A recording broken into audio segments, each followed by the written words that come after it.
উপস্থিত হাজিরিন, প্রত্যেক জুম্মার ন্যায় আল্লাহ রাব্বুল আলামিন আমাদেরকে জুমা নামাজ আদায় করার জন্য, আল্লাহর জবরদস্তি হুকুম আদায় করার জন্য আমাদেরকে মসজিদ ঘরে আল্লাহর মনোনীত ঘর পরিচিত স্থান আমরা আসতে পেরেছি। সেজন্য আমরা সকলে সেই মহান রব্বুল আলামিনের দরবারে আমরা সকলে জোর কণ্ঠে আওয়াজ করি, সকলে বলে আলহামদুলিল্লাহ। আর একটু আওয়াজ করে বলেন আলহামদুলিল্লাহ। আল্লাহ রাব্বুল আলামিন আমাদেরকে এত সুন্দর জায়গা আমরা বসতে পেরেছি, এটা হলো আল্লাহর হাবিব বলে দুনিয়ার ভিতরে সবচেয়ে উত্তম জায়গা হলো মসজিদ। কথা কি বোঝা যায়? স্পষ্ট বোঝা যায়? দুনিয়ার ভিতরে সবচাইতে উৎকৃষ্ট জায়গা, উন্নত মানের জায়গা, সেটার নাম আল্লাহ পাক রেখেছেন, তার নাম হলো কি? মসজিদ। জোরে বলেন না সুবহানাল্লাহ। মসজিদের নাম দিলাম তার কি বেজা ফেলে দেখছো? আল্লাহ রাব্বুল আলামিন আমাদেরকে এই সুন্দর জায়গা, সুন্দর মনোরম পরিবেশ, যেখানে আরামের জায়গা না, এখানে কিন্তু ইবাদতের জায়গা। কিসের জায়গা? ইবাদতের জায়গা। যেখানে গেলে একটা আশিকের যদি চোখের পানি সালাতের মাধ্যমে, নামাজের মাধ্যমে কিন্তু যদি চোখের পানি বাহির হয়, আল্লাহ রাব্বুল আলামিন বলে আমি সমস্ত জামাত সহ আমি আল্লাহ কবুল করে দেওয়ার জন্য সুবহানাল্লাহ। সকলে চিৎকার করে বলে সুবহানাল্লাহ। এই তো সুন্দর হয়েছে ইনশাআল্লাহ। তারা আপনি একটু মুখে টিকে থাকেন, সবচেয়ে ভালো হবে ইনশাআল্লাহ। মানুষের মুখ দেখলে কিন্তু দুঃখ বোঝা যায়। কি বলেন? মুখ দেখলে দুঃখ বোঝা যায়। মুখ না দেখলে কিন্তু মোবাইলে একজন কথা বলতেছে, একজন অডিও করে কথা বলতেছে, ভিডিও করে কথা বলতেছে। যেমন প্রভাব বাক্য গান গেছে, সাধকরা গান গেছে যে মুখ দেখে যে দুঃখ বুঝি যেমন বান্ধব আর হবে নাই, আমি কার কাছে যাই? পৃথিবীর একমাত্র বান্ধব হলো মা ও আব্বা, এই জমিনের দিকে। তাহলে কি হয়? ওই সন্তানের মুখ দেখা মাত্র মা বাবা গায়ে হাত দিলে সমস্ত দুঃখ বেদনা দূর হয়ে যায়। জোরে বলেন না সুবহানাল্লাহ। আর আল্লাহ রাব্বুল আলামিন তার প্যারা হাবিব জনাব মুহাম্মদ রাসূলুল্লাহ সাল্লাল্লাহু আলাইহি ওয়াসাল্লাম বলেন যে আমি নবুয়তের যুগ পার হওয়ার পর বিলায়াতের একটা যুগ আমি তোমাদের মধ্যে দিয়েছি। এই বিলায়াতের যুগে অনেক জায়গায় কিতাবের মধ্যে প্রমাণিত আছে মা বাবার চাইতে 70 গুণ মহব্বত হলো আল্লাহর ওলিদের। জোরে বলেন সুবহানাল্লাহ। এই কথা কি দলিল ভিত্তিক ছাড়া বললাম না? দলিল দিয়ে এই আল্লাহর ওলিদেরকে 70 গুণ মহব্বত মুরিদের প্রতি দিয়েছেন মা বাবার চাইতে 70 গুণ বেশি। জোরে বলেন মারহাবা। আওয়াজ করে বলেন মারহাবা। এখন সেই উনি কি নামাজ পড়ে না নামাজ না পড়ে? কি বলে? নামাজ পড়ে না পড়ে? রোজা রাখে না রাখে? জিকির করে না করে? দাড়ি রাখে না রাখে? আল্লাহ রাব্বুল আলামিন বলেছেন এমন একটা ওলি হবে যে জামানার মধ্যে আল্লাহর ওলি তারা 40,000 মুরিদানকে রাসূলের দরবারে সুপারিশ করতে পারবে জান্নাতে যাওয়ার জন্য। জোরে বলেন না সুবহানাল্লাহ। সেই হকের দিকে তাকাই, বাতিলের কথাগুলো ভুলে যায়, বাতিলের কথাগুলো। আল্লাহ রাসূলের মুহাম্মদ নবী কি শুধু আমাদের নবী না, গাছপালা, বৃক্ষলতা, পশু পাখি সকলের নবী। কথা বুঝেন না? আমার সাথে কথা বলেন, সকলের নবী না আমাদের নবী? সকলের নবী। সমস্ত কুল কায়নাতের নবী আমার আপনার নবী মুহাম্মাদুর রাসূলুল্লাহ। সকলে বলেন সাল্লাল্লাহু আলাইহি ওয়াসাল্লাম। আল্লাহর নবী তিনি সৌদি আরবে মক্কা বিজয়ের পরে তিনি রওনা করছেন, তাবুকের যুদ্ধের দিকে রওনা করছেন। এমন অবস্থায় আমরা যে সৌদি আরবের আমরা জাহাজ বলি, সৌদি আরবের বিশাল প্রাণী তার নাম হলো উট। ঠিক না কথা? মরুভূমির প্রাণী উট না? উট। একটা উট আল্লাহ রাসূল সাল্লাল্লাহু আলাইহি ওয়াসাল্লাম তিনি পাহাড়ের গুহার কবর দিয়ে যাবে এই খবরটা পাইছে 3.5 লক্ষ বছর আগে। জোর করে সুবহানাল্লাহ। কয় বছর আগে? 3.5 লক্ষ বছর আগে খবর পাইছে আমার নবী মুহাম্মদ রাসূলুল্লাহ এইখানে দিয়ে আসবে, এই পথ দিয়ে আমার নবী আসবে। উটের বহর থেকে, উটের অনেক চেরাবেলা থেকে একটা উট বয়স হয়ে গেছে, একটা উট বয়স হয়ে গেছে। সেই উটটা আমার নবী মুহাম্মদ রাসূল সাল্লাল্লাহু আলাইহি ওয়াসাল্লাম কাছে বলতেছে, হে নবী, আমার উটের বয়স হচ্ছে মাত্র 85 বছর। কয় বছর? 85 বছর। খবর পেল 3.5 লক্ষ বছর। কিভাবে পাইল? বোঝার কি ব্যবস্থা আছে কিনা? অবশ্যই আছে না? সেই উট আল্লাহ রাসূল ওখান দিয়ে যাবে, তিনি খবর পাচ্ছেন আমার নবী মুহাম্মদ রাসূলুল্লাহ এই মরু অঞ্চল, এই মরুর পাহাড়, পাথরের পাহাড়, সেইখানে আমার নবী আসবে। সেইখানে আমি নবীর কাছে বিনায়া বিনায়া উটের দুঃখগুলি আমার নবীর কাছে বলবে। জোর বলে সুবহানাল্লাহ। আমার নবী মুহাম্মদ রাসূলুল্লাহ উট দেখে দাঁড়াই গেলেন, বলতেছে, হে অবলা প্রাণী, তুমি কি বলতে চাও? বলতে চাই, আল্লাহর হাবিব, আপনার কাছে আমার কিছু অনেক দুঃখের কথা আমি বলবো। রাসূল, আপনি যদি শোনেন তাহলে আমার মনের ব্যথাগুলি আমি বোঝায়া নবী আপনাকে বলতাম। নবী মুহাম্মদ রাসূলুল্লাহ, যিনি দয়া করা সাগর, যার নিকট সকলের স্থান সমান, জোরে বল সুবহানাল্লাহ, সেই নবীর কাছে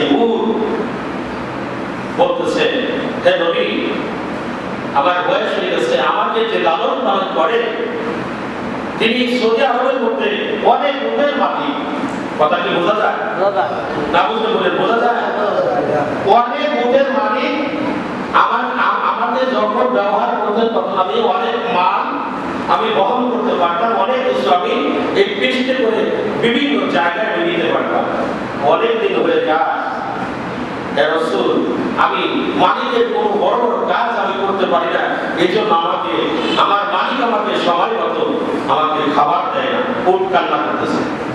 ও কি করে? কান্না করে, কান্না করতেছে, ইয়া রাসূলুল্লাহ, আমার যে মালিক, যে আমাকে লালন পালন করে, যে আমাকে খাবার দেয়, যে আমাকে আহার সংগ্রহ করে দেয়, ইয়া রাসূলুল্লাহ, আমার বয়স 80 থেকে 85 বছর হয়ে যায়, আমি মাল টানতে পারি না।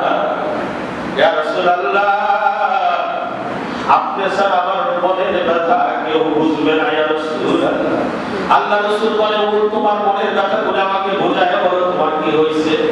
আমার আল্লাহ কয়, উঠরে, তুই আমার বন্ধুর সঙ্গে যখন কথা বলবি, আমার বন্ধুর সঙ্গে কথা বলার জন্য আমি আল্লাহ তোর মানুষের মতো জবান করে দিলাম। জোরে বলেন সুবহানাল্লাহ। আমার নবীর পক্ষে থাকার কারণ, আমার নবীর ভালোবাসার কারণে উটের জবান আল্লাহ মানুষের মতো করে দিলেন। জোরে বলেন আল্লাহু আকবার। আওয়াজ করবেন আল্লাহু আকবার। কষ্ট হয়েছে? কষ্ট পালে কেমন? সেই আল্লাহ রাসূলের দরবারে হাজির করে, ইয়া রাসূলুল্লাহ, আমার পেট পরিস্থিতি খানা দেয় না, আমাকে খাইতে দেয় না, আমাকে মরু অঞ্চল আমাকে বেঁধে রেখে গেছে, আমি এখান থেকে যাইতে পারতেছি না, আমার পেটে বাচ্চা, পেটে। আল্লাহ রাসূল সাল্লাল্লাহু আলাইহি ওয়াসাল্লাম উটের কথাগুলি মন দিল দিয়ে শুনলেন। তখন বললেন, উঠরে, তুমি আমার প্রেমে পাগল হয়ে যখন তুমি আসছো, আমাকে ভালোবেসেছো, আমি বললাম তোমার মালিকের কাছ থেকে আমি মুহাম্মদ রাসূলুল্লাহ তোমাকে কুরাই করে নিয়ে তোমার যে হাদিয়া হয়, এই হাদিয়াটা সেই মালিককে দিয়ে আমি আল্লাহর রাস্তায় তোমাকে আমি আল্লাহর দরবারে তোমাকে কুরবানি করে দেব। সুবহানাল্লাহ। কার প্রেম? নবী। কার ভালোবাসা? নবীর ভালোবাসা। নবীর ভালোবাসা। সেই নবীকে যদি ভালোবাসতে হয়, সেই নবীর ভালোবাসা যদি আমাদের রাখতে হয়, মসজিদ করে এসে কি ঝুমলে হবে? ঘুমাইতে হবে? কথা বলেন, ঘুমাইতে হবে? চোখ মেলে তাকান, আমার দিকে তাকান, দুটি কথা শোনা ও জানা। বিভিন্ন জায়গায় আমরা এই কথাটা আমাদের শোনাবো। আমাদের এই কথাটা ইউটিউব চ্যানেলে যাবে, দেখছেন তো? এই আমাদের অঞ্চলের মধ্যে আমাদের যে মরহুম চেয়ারম্যান সাহেব ছিলেন, তার জন্য দোয়া করার দরকার আছে কিনা? কথা বলেন, আছে কিনা? এই জন্য আল্লাহ রাব্বুল আলামিন তিনি একাধিক কষ্ট করে সেই আমাদের প্রতিষ্ঠান দ্বারা সংগ্রহ করে গড়ে দিয়ে গেছেন মানুষ মানুষের জন্য। মানুষ কার জন্য? কথা বলেন, কার জন্য? মানুষ মানুষের জন্য। জোরে বলেন না সুবহানাল্লাহ। একটা মানুষ মানুষের কাছে যায় মানুষ হওয়ার জন্য, আর একটা পশু যায় পশুর কাছে, যায় না? যায়। এই জন্য আল্লাহ রাব্বুল আলামিন বলেছেন তুমি ক্ষুদ্র ক্ষুদ্র করে আমলে থাকো, তোমার কোনো কাজ নাই, আল্লাহর জিকির করো। আল্লাহর নবী মুহাম্মদ রাসূলুল্লাহ সাল্লাল্লাহু আলাইহি ওয়াসাল্লাম তিনি উঠতে বললেন, উঠলে তোমাকে আমি একটা সবক দিয়ে দেব। আল্লাহ নবী মুহাম্মদ রাসূলুল্লাহ সাল্লাল্লাহু আলাইহি ওয়াসাল্লাম বললেন, তোমাকে আমি একটা সবক দিয়ে যাই, তুমি বলো লা ইলাহা ইল্লাল্লাহু মুহাম্মাদুর রাসূলুল্লাহ সাল্লাল্লাহু আলাইহি ওয়াসাল্লাম। এই উটটা এমনি ভাবে জপনা করতে করতে আল্লাহ আল্লাহ জিকির করতেছিল। আল্লাহ জিকির করতে করতে মাতোয়ার হয়ে যায়, উটের বয়স হয়ে গেল। এমনিতে যখন আমার নবী মুহাম্মদ রাসূলুল্লাহ যেই কথা বলে উটকে মুরিদ করলেন, বায়াত করলেন, উট কিন্তু আল্লাহ নবীর কাছে মুরিদ হলো। জোরে বলুন সুবহানাল্লাহ। যত জিন মুরিদ, যত জাহান আছে 18,000 মাখলুক আমার নবী মুহাম্মদ রাসূলের প্রেমে মশগুল হয়ে নবী মুহাম্মদ রাসূলের কাছে জিন পর্যন্ত বায়াত হয়ে যায়। জোরে বলুন সুবহানাল্লাহ। আমরা সেই নবীকে আমরা কি বলি? আমরা বলি যে আমার নবী আমাদের বড় ভাইয়ের মতো। আমরা বলি আমার নবী মাটির তৈরি। আমরা বলি আমার নবীও যা আমরাও তাই। জোরে বলুন। আমার কাছে কোনোদিন উঠ আসে নাকি? আমাদের কাছে উঠ এসে বলে, হে নবী, হে অমুক, আমাকে বিষয়টা বুঝেন, বলবেন কি? দয়া করে একটা শিয়ের রস আসে নাকি? মেহেরবানি করে একটা কুকুরও আমাদের কাছে আসবে না। জোরে বলেন সুবহানাল্লাহ। জোরে বলেন সুবহানাল্লাহ। গাউসে পাক পীর আব্দুল কাদের জিলানী সদরুল আসরার কিতাবের মধ্যে লিখেছেন, আমি পীর আব্দুল কাদের জিলানী বললাম, আমি পীর আব্দুল কাদের জিলানী সদরুল আসরার কিতাবের মধ্যে লিখেছিলাম, একটা মানুষ আর একটা মানুষকে ইলম শিক্ষা করার জন্য পীরদের শিক্ষা করা ফরজ। জোরে বলেন সুবহানাল্লাহ। আওয়াজ করে বলেন সুবহানাল্লাহ। এখন সকলেরই পীর আছে। একজন বড় ভাইকে মানে পীরের সমতুল্য, একজন মা বাবাকে মানে পীরের সমতুল্য। কথায় কষ্ট পায়? একজন মাতবারকে মানে তার পীর। পীর মানে কি? বুজুর্গ। পীর মানে কি? বয়স্ক। পীর মানে কি? মাস্টার। পীর মানে শিক্ষক। পীর মানে কি? সে আমার কর্মদাতা। পীর মানে কি? আমার দিক নির্দেশনা দাতা। পীর মানে কি? আমার রাস্তা দেখানোওয়ালা। ইহদিনাস সিরাতাল মুস্তাকিম। জোরে বলেন সুবহানাল্লাহ। এই জন্য আল্লাহ রাব্বুল আলামিন আমরা বুঝি না, আমরা তর্ক করি যে এটা না সেটা, এটা না সেটা না, কখনই না। আল্লাহ রাব্বুল আলামিন তিনার রাসূল সাল্লাল্লাহু আলাইহি ওয়াসাল্লাম তিনি বিদায়ের ভাষণের মধ্যে বলে, আমি রাসূল এই দুনিয়া থেকে যখন আমি পর্দা দিয়ে গেলাম, গাদিরে কোন জায়গার নাম কি? গাদিরে কোন। এই গাদিরে কোন জায়গার মধ্যে আল্লাহ রাসূল সাল্লাল্লাহু আলাইহি ওয়াসাল্লাম বিদায়ের ভাষণের মধ্যে বলছিলেন যে আমি তোমাদের মাঝে এক উম্মতের মাঝে আমি রেখে গেলাম আমার আহলে বায়াত। জোরে বলেন সুবহানাল্লাহ। জোরে বলেন সুবহানাল্লাহ। আরে আমার নবী প্রেমিক যারা বলেন আল্লাহ জপের দ্বারা মরে ও নাও মরে আল্লাহ নবীরা, আমার আল্লাহ প্রেমিক যারা নবী ডাকে তারা মরে নাও মরে আল্লাহ নবীরা, আমার নবী প্রেমিক যারা আল্লাহ ডাকে। নবীর প্রেম যার ভিতরে নাই সে কিন্তু আল্লাহকে কখনো পাইতে পারে। নবীর প্রেম করতে গেলে কিসের দরকার? নবীর সাথে ভালোবাসা করতে গেলে অবশ্যই নামাজের দরকার। নামাজের দরকার। নবীর প্রেম করতে গেলে নবীর সুন্নতি জানির দরকার। নবীর ভালোবাসা করতে গেলে নবীর আহলে বায়াতের ভালোবাসা দরকার। নবীর প্রেমকে করতে গেলে ইমাম হুসাইনকে ভালোবাসা দরকার। যেইখানে আমাদের এই কিছুদিন পরেই কুরবানির পরে আসছে আমাদের মহরমের চাঁদ। কি বলেন? কথা কি বুঝতে পারতেছেন? যে এই মহরমের চাঁদে আল্লাহর নবী পয়গম্বর হযরত মুসা নবী তাকে তুর পাহাড়ের মধ্যে রাখা হয়েছিল। সেই দিন ছিল আশুরার দিন, 10ই আশুরার দিন, মুহররমের মাস। জোরে বলেন সুবহানাল্লাহ। হযরত ইব্রাহিম খলিলুল্লাহকে নমরুদের আমলে নিক্ষেপ করা হয়েছিল, সেদিন ছিল 10ই আশুরা, মুহররমের মাস। আমার নবী নূহ নবীকে প্লাবনের মধ্যে রাখা হয়েছিল, সেদিন কিন্তু ছিল 10ই আশুরা, মুহররমের মাস। জোরে বলেন সুবহানাল্লাহ। হযরত আদম আলাইহিস সালামকে সৃষ্টি করা হয়, বারে ছিল শুক্রবার, 10ই আশুরার দিন। দেখছেন তো মুহররমের মাস কত বড় উন্নত মাস। আমরা কিন্তু বুঝি না, আমরা অনেক বুঝি না। এই জন্য আমার একটা সাবজেক্ট এবং আমার একটা ভিডিও যারা তরিকপন্থী আছেন, এই যে আমাদের অ্যাক্সিডেন্ট ছেলে বলে আমাদের এলাকায় নামে না, আই হুসাইন ভাই বলে না, এই ছেলে বলে যাদের আছে তাদেরকে আপনারা বোঝাই বলবেন, তোমরা প্রসাবে ঢিলে করে ব্যবহার করবে। জোরে বল সুবহানাল্লাহ। আমার নবী মুহাম্মদ রাসূলুল্লাহ সাল্লাল্লাহু আলাইহি ওয়াসাল্লাম বলেছেন, তুমি একত্র নামাজ কাজা দিয়ে যদি হাই হোসেন হাই ইমাম করো, ইমাম হুসাইন তারা তোমার পক্ষে থাকবে না। নবী রাহিল বায়াতকে ভালোবাসতে হলে, নবীকে ভালোবাসতে হলে নবী বলেছেন, তুমি যদি আমার ওয়ারিদার হও, তুমি যদি আমার হকদারের উম্মত হও, আমার তরিকতের মধ্যে শামিল হয়ে তুমি তরিকতের প্যান্ট করা। এই জিন্সের প্যান্ট পরে পানি খরচ করে আরাম পাওয়া যায় না। তাই ওই লোকটার অবশ্যই নিচে বাথরুমের রাস্তায় ময়লা আছে, প্রস্রাব করে, প্যান্টটা অপবিত্র আছে। এই লোক যদি বলেন হাই ইমাম হাই হোসেন রক্ত বাইর করলাম, কোনো লাভ হবে বলেন? কথা বলেন, কথা বলেন, লাভ হবে? কোনো লাভ হবে, আরো পাপের বোঝা খায়। এই জন্য আল্লাহ রাব্বুল আলামিন বলেছেন, তুমি হককে চেনো, বাতিলকে দূরে দিয়ে দাও। হক হককে চিনি, হক করে একটা জিনিস, আমি আমার মা বাবাকে ত্যাগ করব। হক জোর বলে সুবহানাল্লাহ। একটা ওলির দরবারে যাও, সে ওলি যদি নামাজ পড়ে, ওলির মুখে যদি দাঁড়িয়ে থাকে, ওলি যদি সুন্নতে নামাজ পড়ে, নিশ্চয় তার দ্বারাই কোনো ওলির বাইরে রাসূলের কোরআন হাদিসের বাইরে কোনো কাজ হতে পারে। কথা কি কষ্ট পেলেন?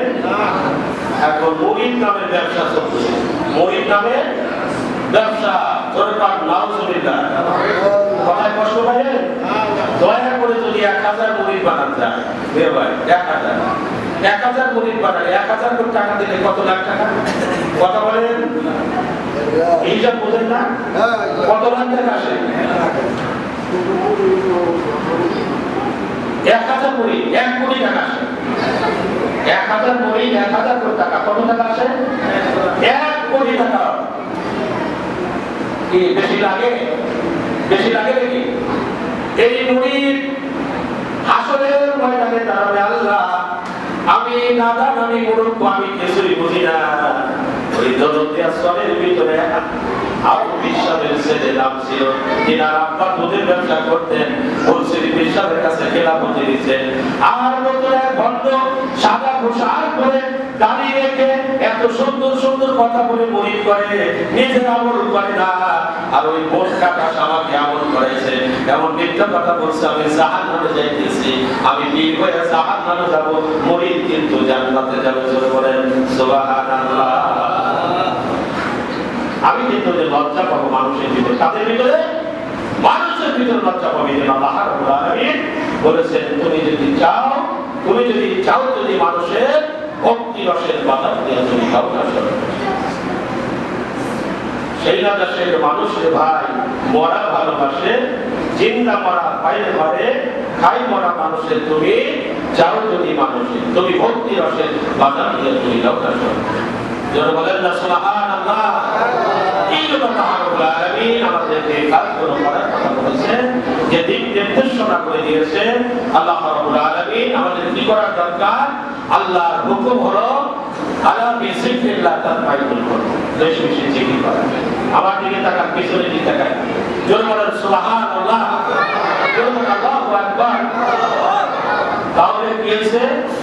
আল্লাহ রাব্বুল আলামিন আমাদেরকে বোঝার জন্য, জানার জন্য আমাদের সাথে তাকবীর দেন। জোরে বলেন নারে তাকবীর, নারে তাকবীর, নারে রিসালাত, নারে রিসালাত, নারে তাকবীর। আলহামদুলিল্লাহ, আমাদের মাঝে একজন অনেক দামি মেহমান আসছেন। তিনি গড়পাড়া পীরবাড়ির গদিনী শেখ পীর সাহেব কেবলা আপনাদের সামনে হাজির। ভালো আছে? আপনারা কি তাকে দেখে খুশি না বেজার? আমার দিকে তাকান, খুশি না বেজার? আর বেজার যদি হয় তাহলে 500 টাকা করে জরিমানা দিন। কত টাকা? আমার কথা কি বলছেন? কত টাকা জরিমানা দিবে? তাহলে আমরা কিন্তু মনে মনে যদি কেউ বেজার করি তারপরও খুশি। জোরে বলেন সুবহানাল্লাহ। এক জামানা সওবত বা আউলিয়া, আমার সাথে বলেন, এক জামানা সওবত বা আউলিয়া বেদে আকসদ সবে আদবেরিয়া। এক জামানা সওবত বা আউলিয়া বেদে আকসদ সবে আদবেরিয়া। তুমি যদি এই জামানার মধ্যে যদি এমন একটা জায়গায় তুমি যেতে চাও, তাহলে তুমি একটা হককারী ওলির দরবারে যাও। জোরে বলেন সুবহানাল্লাহ। কার দরবারে? নাকি কিরিনসে মুসলিম পীরের দরবারে? কথা বলেন, হককারী ওলির দরবারে যাইতে হবে। যে কিরিনসে মুসলিম পীরের দরবারে পীরের দাড়ি নাই, আছে না?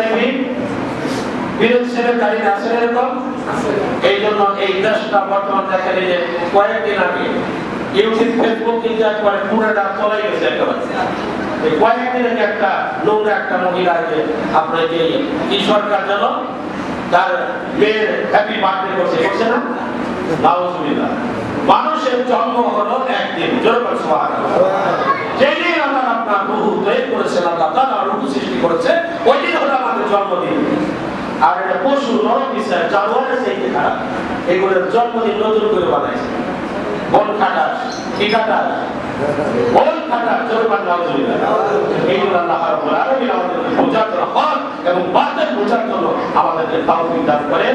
আল্লাহ যেন আমাদের বেশি বেশি আল্লাহর জিকির করার জন্য এবং হককারী ওলির দরবারে যাওয়ার জন্য আমাদের জন্য তাওফীক দান করেন।